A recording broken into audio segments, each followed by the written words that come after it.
hari ini kami bisa mendapatkan kesempatan bersama Bapak Panglima untuk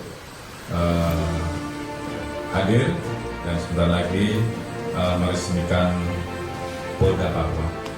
Tentunya ini menjadi kunci dan menjadi contoh bahwa sinergitas, soliditas, utamanya TNI Polri terus berasa hadir dan bisa memberikan rasa aman dan nyaman. Terus meningkatkan kualitas, soliditas, dan sinergitas TNI Polri untuk menjadi garda terdepan dalam memberikan pelayanan, menjaga keamanan, dan juga membuat seluruh masyarakat merasa aman dan nyaman.